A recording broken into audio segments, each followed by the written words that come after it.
Hello, Bill. Good morning, Matt. Welcome to the DMZ, everybody. Thursday morning.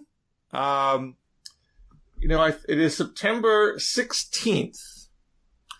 I think it was supposed to be yesterday when the House and the Senate had a soft deadline to write their reconciliation bills, which I don't believe has been fully met. I know the committees have done various votes. I don't think we don't have a singular bill yet. They're not even in session, are they? Well, I think the House in full is not in session, but the committees are still doing work. Okay.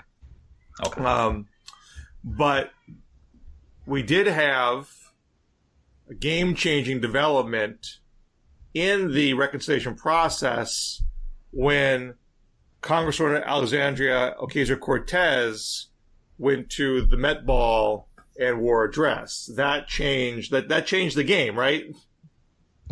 Are you being sarcastic? Yeah, I'm being sarcastic. Okay. Well, a lot to unpack here. So first, there's the hypocrisy, right, of going to a hoity-toity event, and it's one thing to go to it, if you're a champion of the poor and concerned about income inequality, but she wants to get to go to the ball and get to claim to be a hero by wearing this dress, right? And so she gets to kind of have both, have her cake and eat it too. She gets to go to a cool ball, be celebrated for being this like champion of the downtrodden simultaneously.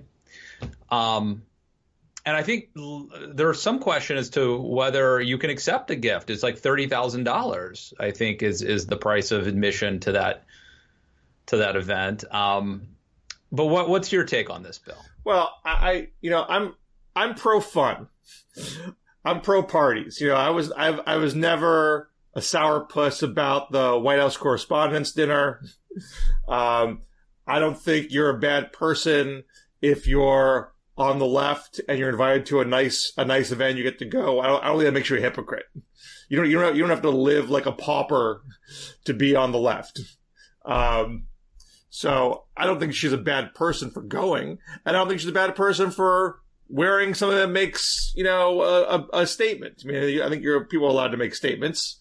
People have free speech. I don't think that, again, I don't think that makes her a bad person. What I do think is, keep in mind in the same week. This week, there was a proposal that Biden had that congressional Democrats were fine-tuning to apply capital gains tax to heirs of wealthy estates. And the House Ways and Means Committee, at the end of the day, decided not to put that provision in their bill. Now, maybe it can live another day somehow, but it seems hard. This is part of the reconciliation, right? I mean, and part of the process here is figuring out what are the revenue raisers going to be to pay for the big ticket items that progressives want, and you're having moderate pushback on some of the revenue raisers, and if they can hold down if you raise less revenue, and you're saying this has to be paid for, then you can do less things on the spending side. So my overarching point here is that I think there are reasons why that one provision didn't end up in the Ways and Means portion of the bill. I'm happy to get into those wonky details later.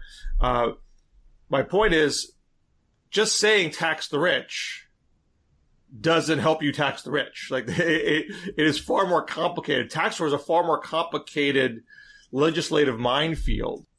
I think there are reasons why this one provision didn't make it into the bill. I'm happy to get into that wonky discussion later, but I think it is evidence that if you want to tax the rich, it's a lot more complicated than just saying tax the rich.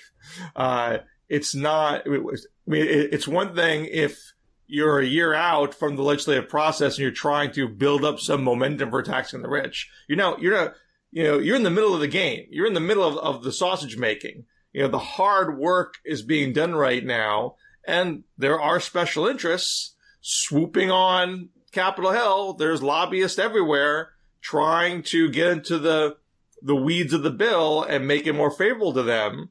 And wearing a slogan on a dress is not a very effective tactic to withstanding that kind of pressure. So again, I don't think she's a hypocrite. I don't think she has mastered the game inside the halls of Congress. And people who I don't think she wants to.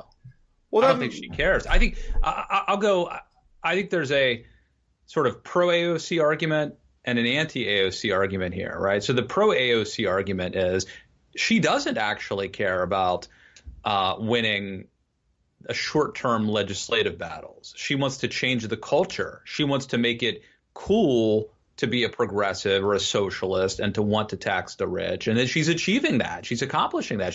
She's making it glamorous and sexy and you know, like Vanity Fair to be this. But let me give you the criticism, of course, which is that she's brilliant at self-promotion and manipulating the media and getting attention for herself. And that's the real goal. Well, I don't think you should begrudge any politician trying to attract attention, because that is how you accumulate power and influence to get things done. So that to me is not a negative. To what end? Well, to what end is a legitimate question.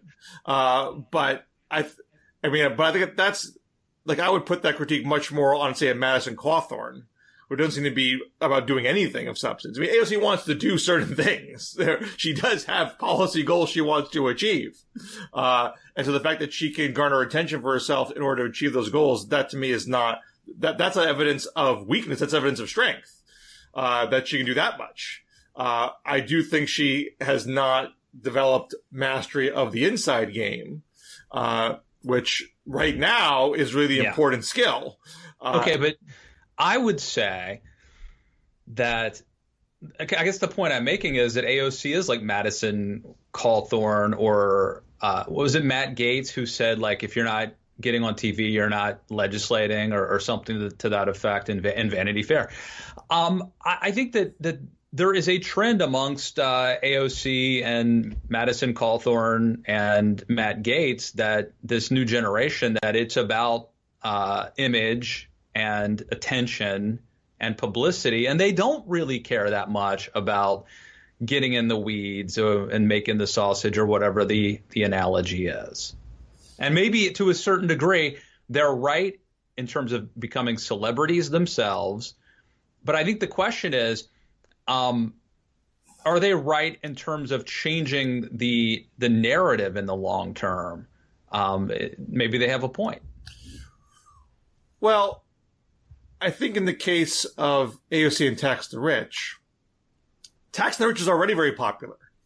You know, she's not fighting an uphill battle as far as the narrative is concerned. Tax the Rich has been a popular thing in polls for decades. It was popular when Democrats in 2009 won with Obama on the heels of the Bush tax cuts. But they still hesitated to repeal the Bush tax cuts in 2010. Because once the rubber hit the road, it was going to negatively impact certain people in certain states, in certain districts, that made them nervous about re-election. So so I have a piece in the queue at the Monthly that gets into this.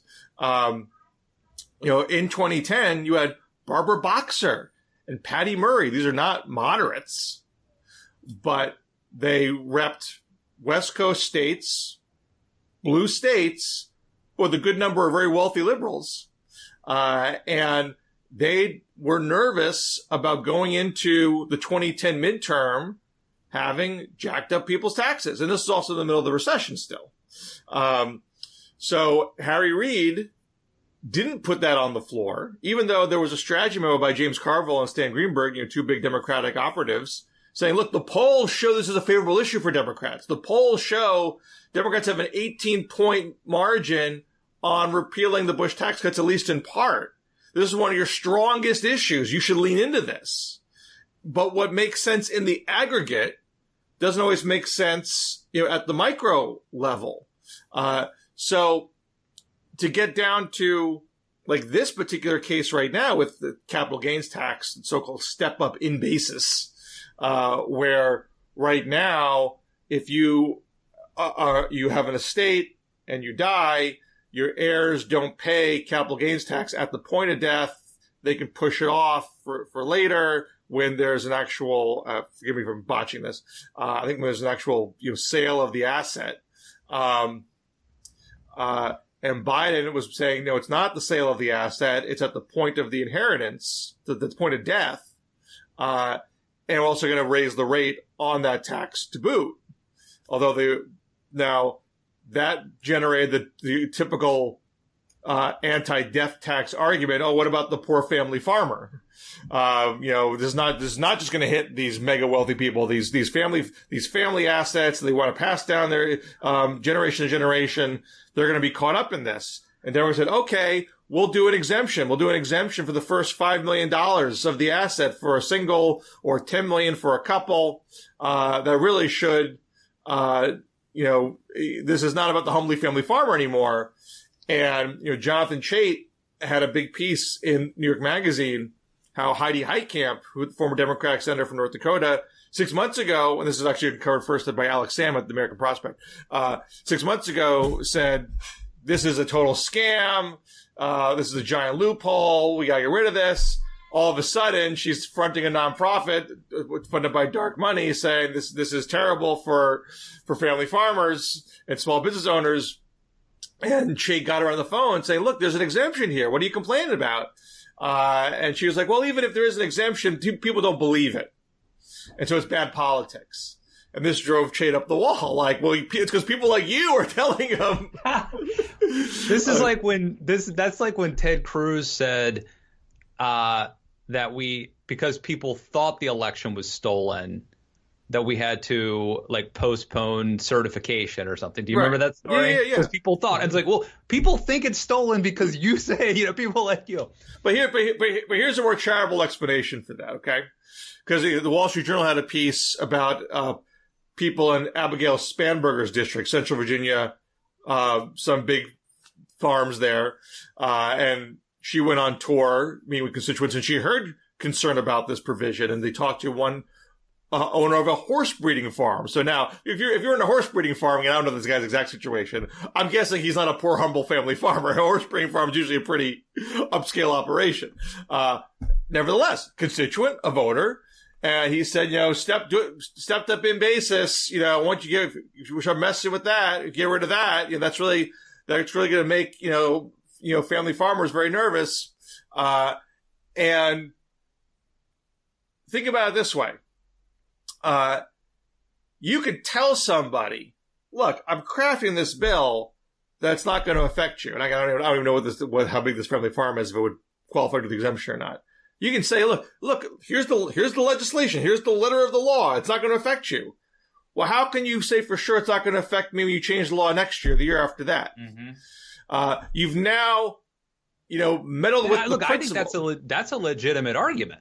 That's not a bogus red herring or something. That is a legitimate concern, because once you establish the premise that you can do something, exactly, then it's a matter of details that we're quibbling about. Exactly. And mind you, tax laws are more easily changed because they qualify for budget reconciliation. They are generally speaking, they're filibuster proof, which is why Democrats raised a lot of taxes under the Obama administration, actually not through reconciliation. And then the Trump Republicans changed that through reconciliation. Democrats are going to change a whole bunch of the Trump stuff this year around. And of course, it was changed under the Bush administration before Obama, and that was through reconciliation. And Clinton did tax changes through reconciliation. So tax laws change. So on one hand, on the constituent side, you don't know how much things are going to change more in the future. So any assurances are hard to convey. And on the politician side, why am I sticking my neck out for a controversial provision that could well get undone 4 years later? So, and now you still may say, well, who cares about this horse farmer? Yeah. This guy is not the median voter. This is not, this is not what the majority of people want. This is still someone who's probably doing very well for himself. And dressage equestrians for Bush. Right. Romney. But if you're a congressperson in a swing district, you're trying to maintain a 50% plus one coalition of some sort. If you create any small class of angry voters, you are running the risk of weakening your coalition. So it may be that generally speaking, people are fine with it. But if you got, 5,000 people who have long memories because you directly hurt them, that's one chink in your armor. Yeah. So this is why the sausage making is so hard. And I'm not saying Democrats have to throw up their hands and say, well, I guess we can't do anything here. But you've got to get into that. You got to get into those trenches if you're going to figure out how to navigate. I mean, it's a minefield. It's a literal minefield. Every tax change has a winner and a loser. And if you add up enough losers, Democrats are going to have a political problem. This is why tax reform is just an inherently hard thing to do. And it's not solved with address. That's my overarching point. Yes. And a point I've made many times is that, people who may seem to be rich, and I know like Democrats say, we're only going after people who make over $5 million a year, but it doesn't always seem to work out that way. There are a lot of people who seem rich who are actually not rich. Like they've got, debt, or they live in an expensive area. They may have high income, but that doesn't really mean that they're rich. They could be living paycheck to paycheck. They could have investments in, horses. So I think sometimes people, especially who live, maybe in the middle of the country, don't realize that some of these like fat cats aren't really so fat. Necessarily. That's a very, blue state limousine liberal argument for you to make, Matt Lewis.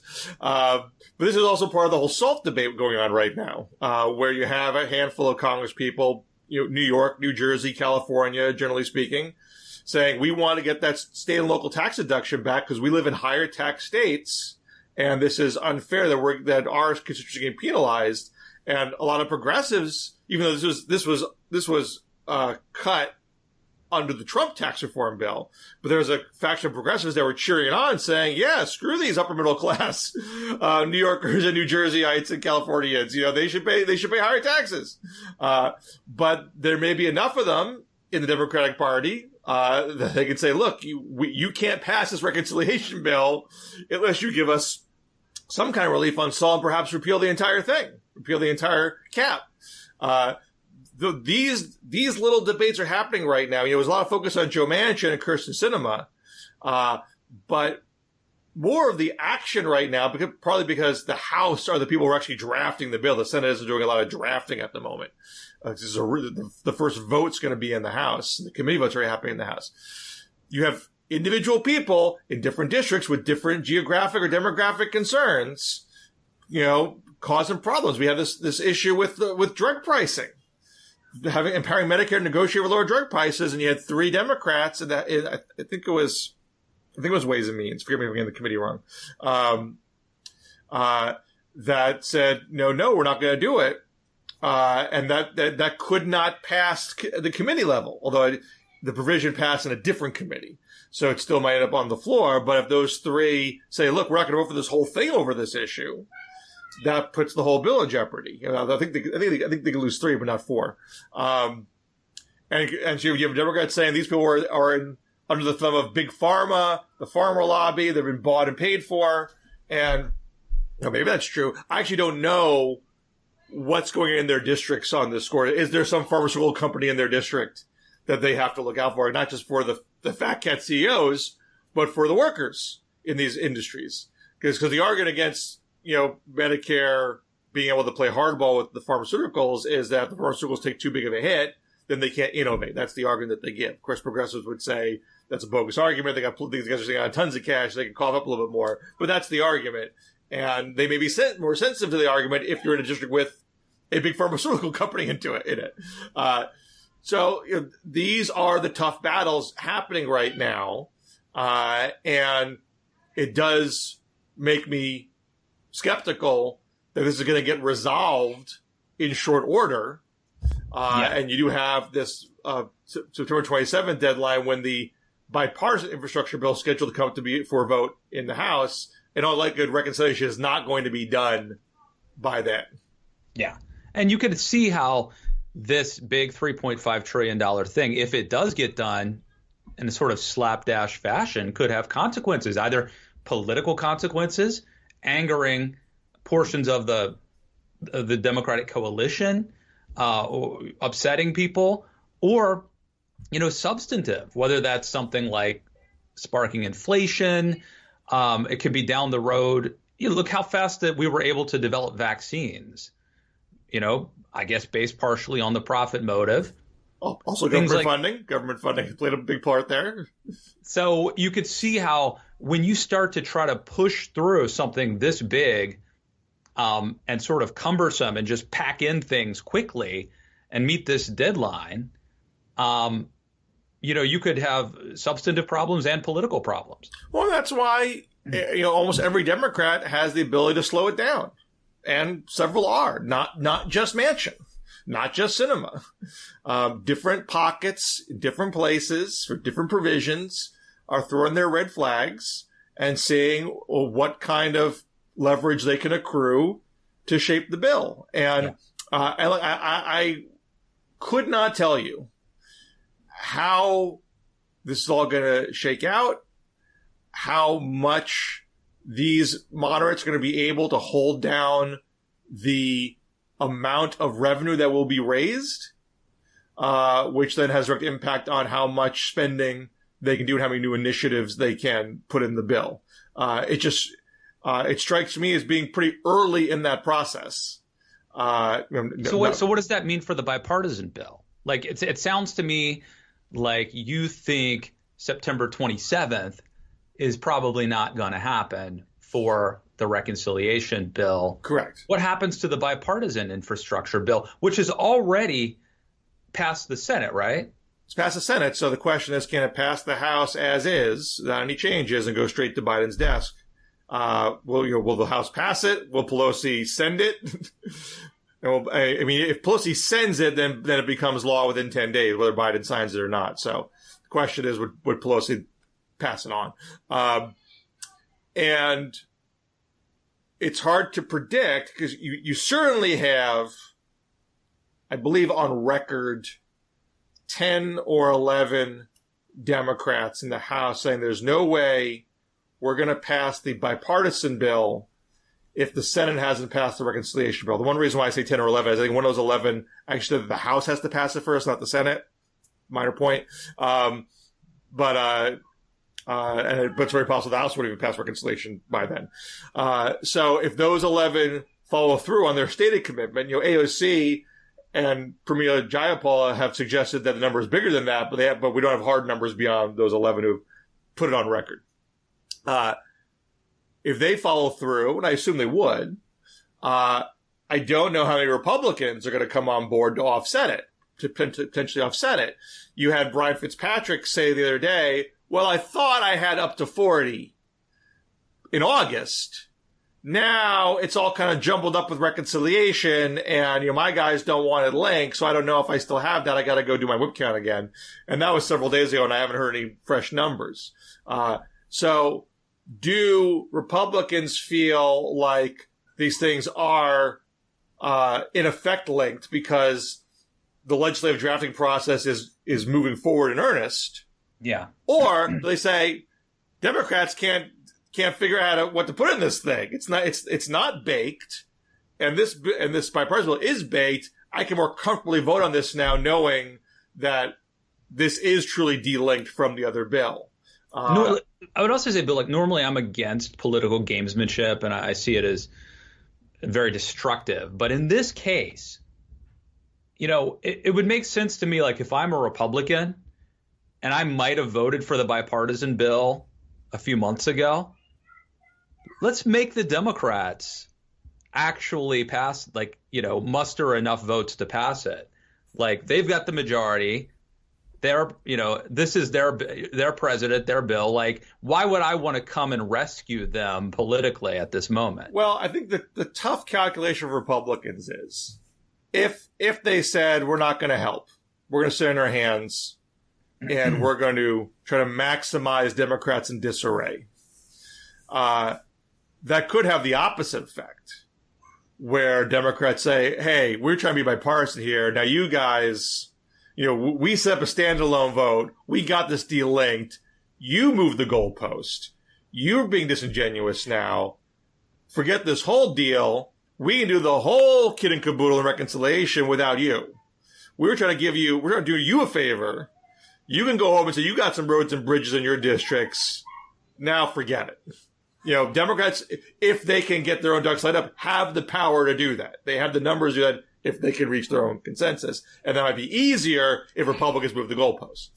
And furthermore, if Republicans cooperate and pass the infrastructure bill, that gives the moderates more leverage. There no longer is the infrastructure bill being held hostage. And so if they want to say, look, we want to see that this bill be reduced in size as much as possible, I'm now giving the moderates more of the whip hand to do that if I give this infrastructure bill to Biden's desk. So, but I don't know if that's what they're thinking is going to be, but I think that is a reasonable calculation to make. You feel like the shirt's too green? This is your lucky shirt, right?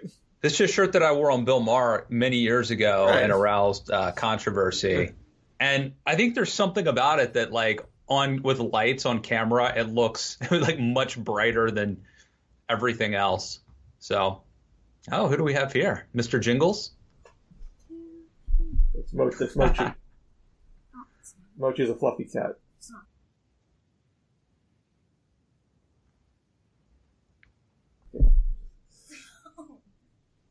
When you put the face right in the camera, you don't really get to see very much. Anywho. Well, I probably have to bolt early today to get back to writing, but a couple other things happened this week, right? You've got the Nicki Minaj tweet. Yeah.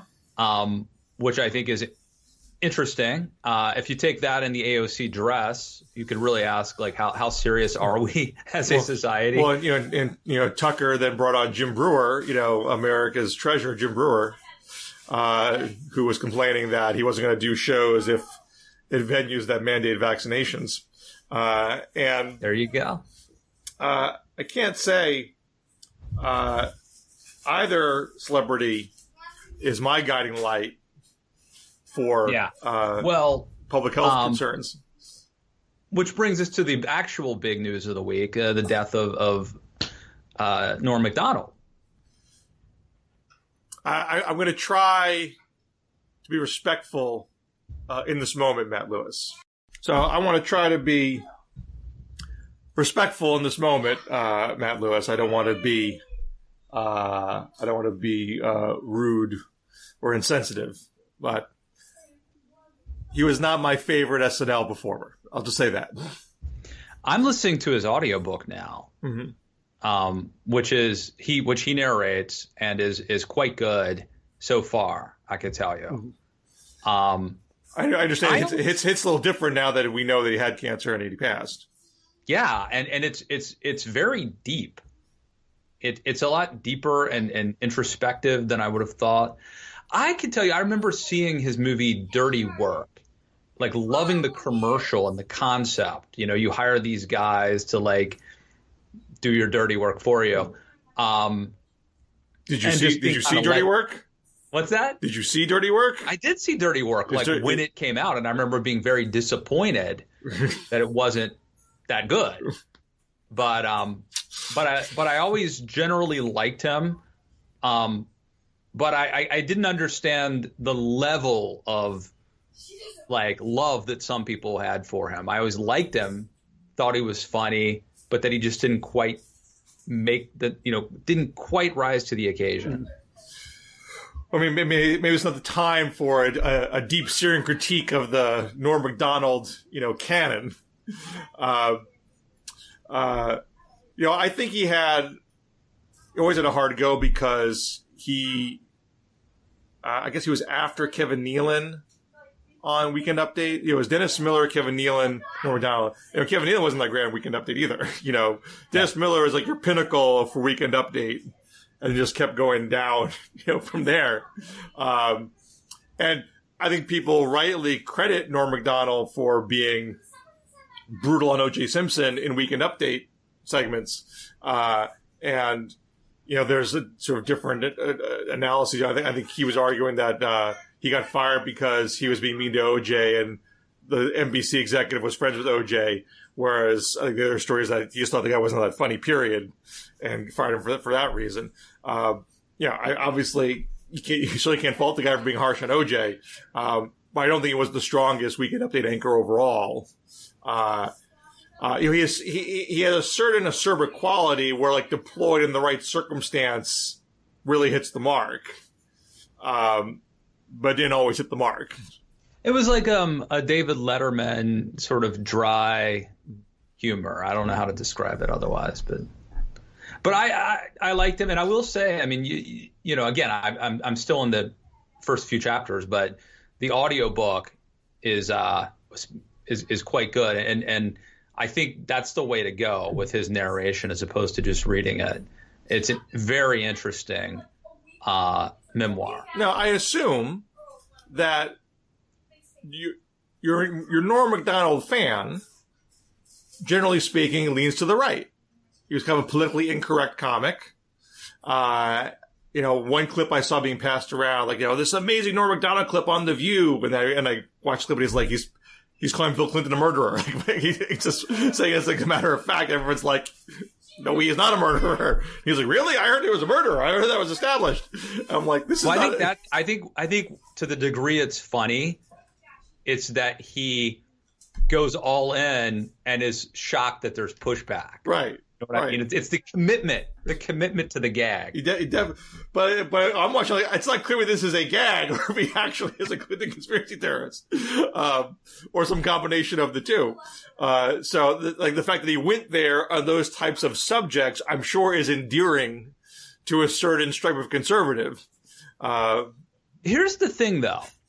I feel like, I mean, there's a couple things at play here. One, I feel like every young in their prime person in Hollywood or New York is a progressive. Like Dennis Miller, the aforementioned Dennis Miller, arguably the greatest host of Weekend Update, was like a liberal back when he mattered. You know what I mean?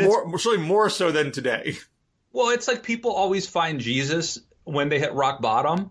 The same thing with Ronald Reagan. Like they find conservatism after it's like a second act. Like, Jim Brewer, I'm guessing that when Half Baked came out, like in 1998, that Jim Brewer was wasn't, but the whole definition of conservative has changed. You know what I mean? Like, so it's hard for me. There's sort of two things going on. One is that I think Trump has changed the entire dynamic, and that there are people today who are on the conservative side, but they don't like believe in Edmund Burke or Hayek or anything like that.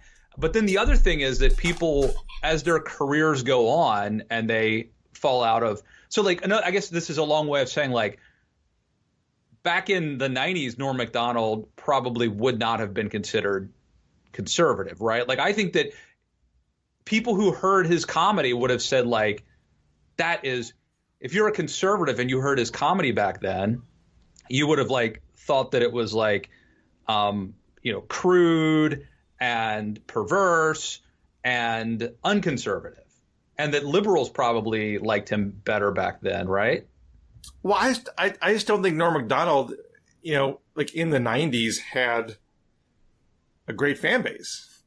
I think he had kind of over time developed something that was more.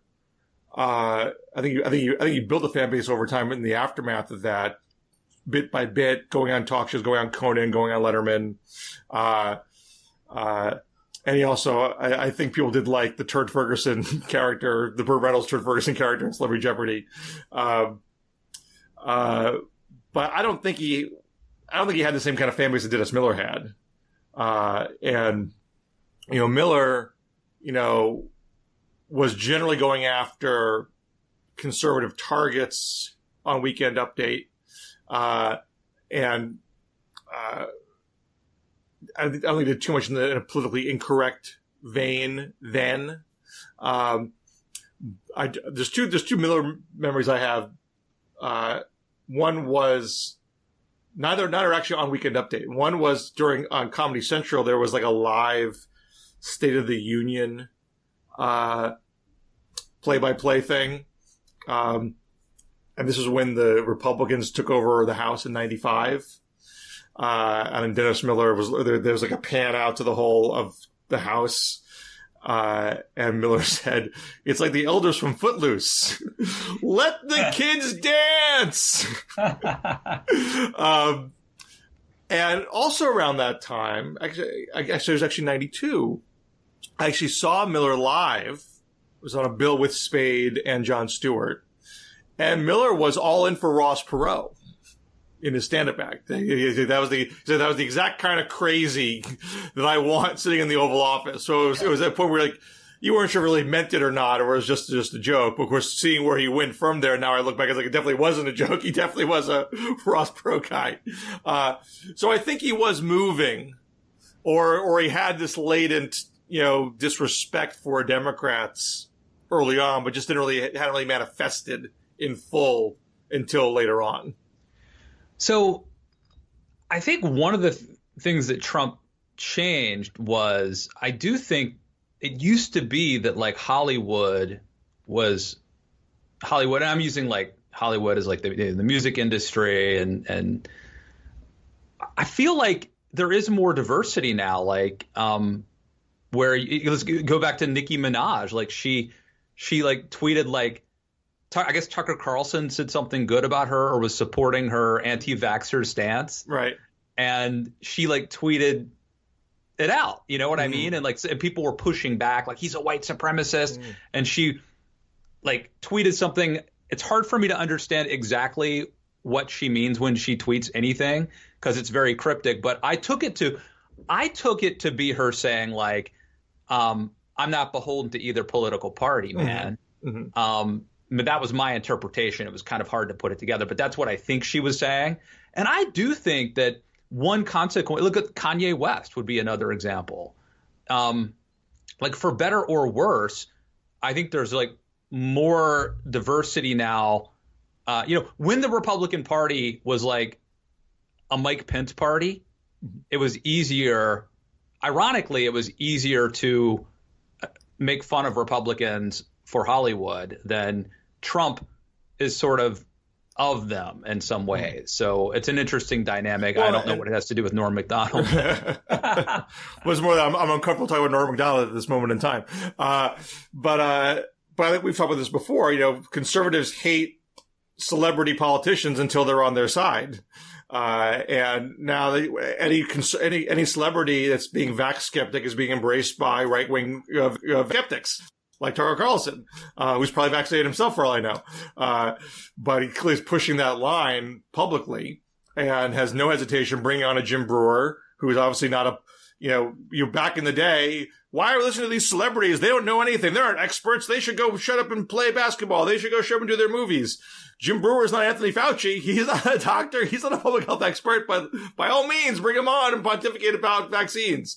By all means, bring on Nicki Minaj, who's been rebutted by the health officials in Trinidad and Tobago, where this testicle swelling incident allegedly happened. But ignore what the officials have to say. Let's just listen to the celebrity mouth off. Yeah. Speaking of Bill, I retweeted this. Somebody made this point earlier, but I think it was kind of profound. They took a picture of John McLaughlin, from the McLaughlin group, and they tweeted, "Issue 1, the cousin's friend's balls. Where does the story go from here? Pat Buchanan." And it was a brilliant tweet, because you can't imagine the McLaughlin group doing a segment on this. And it just shows you how absurd and insane our political discussion has become, that, even a show, which I think the McLaughlin Group was derided at the time for being like, superficial or something. And now it's like you can't imagine that they would lower themselves to have the discussion that you and I are now having. I mean, you may recall the legendary SNL McLaughlin Group sketch, since we'll bring us all back to SNL as much as possible. And I can watch that sketch, 1,000 times, and I certainly have. The sketch starts with them talking about NAFTA and the ascension of John Major to the British Prime Minister's position over Margaret Thatcher. Because it was true to the show. It was true that those are the kinds of topics that the McLaughlin would talk about, even if they did it in a bombastic and superficial way. And then, of course, it descends into lunacy. But cable TV in general has, there probably isn't all that much discussion of step up in basis happening on cable TV right now, even though that's a pretty major development in the sausage making process. But celebrities and testicles are going to, crowd that out every time in our current media landscape. Wrong. Eleanor Cliff. Well, that's why people come here, Bill. They come here for both discussion about swollen testicles and the wonkery of, I don't know, the inheritance tax and capital gains and whatever like mystical dark arts you engage in with the wonkery over there. Well, we should probably wrap things up. What do you got to plug this week? Oh, I just had Katie Herzog. Do you know her, Bill? I don't know her, actually. I saw you plug in the podcast, but I don't know her. Yeah, so she's a really interesting. She was a reporter with the Stranger, which is a very alternative. Oh, I think I do know her. Yeah, outlet. Yeah, she's controversial. Yeah, yeah.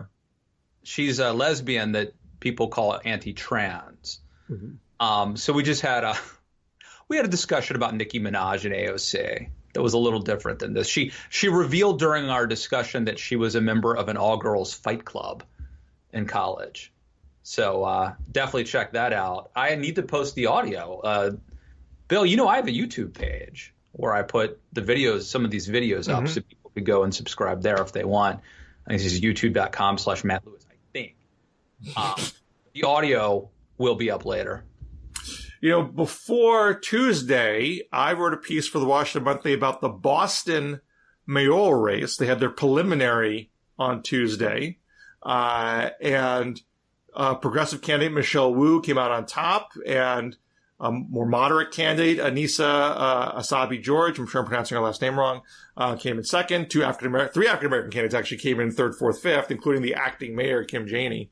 But it's a very unusual field in Boston. We had no white men.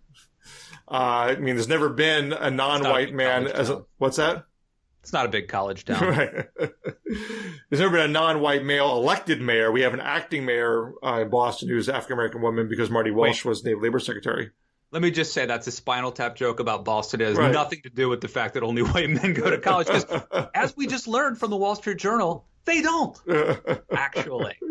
Well, my piece in the Monthly was basically saying, Wu has got the inside track here because she is the candidate for college-educated Boston, which is at least half of the Boston, a little less than half of the Boston population, and perhaps more than half of the Boston electorate. And she is not Boston born and bred. She's Chicago born, Harvard grad, Harvard Law, Elizabeth Warren protege. So the kind of person that Eric Adams in New York would call a fancy candidate. And he said, we don't want fancy candidates. Well, in Boston, they might well want a fancy candidate because it's a very highly educated population and a much more diverse population than it was 20 years ago. It's a majority-minority city. I don't think she's a lock because Asabi George certainly can play some moderate cards and try to win the votes of, older Boston. But if you read my article, if you want to catch up on the race, even though it was written the day before, it still will give you a good lay of the land what's going to what the rest of the race is going to look like. And I have a piece coming up in the monthly soon about this capital gains tax stuff and the road for tax reform in reconciliation. Eat the rich. Final thoughts. We're going to Zoom tomorrow or not? I think we're off tomorrow. Okay, well, I might do a solo Zoom then. Okay. Just be prepared for the 40-minute short stuff. I paid for the premium Zoom, so I can go for an hour now. You're not going to need me anymore, Bill. Pretty soon you're going to launch your own empire. It's going to be called Shareable. But you can do that, right? If people want to participate, all they have to do is go to patreon.com/BillScher. That's right. And they can participate. Or our joint ones would be patreon.com/MattLewis. Either you could be in on those. So, all right. Well, I'll talk to you next week. All right. Have a good one, and follow us on Twitter at DMZ Show. See you in the DMZ next week. Take care.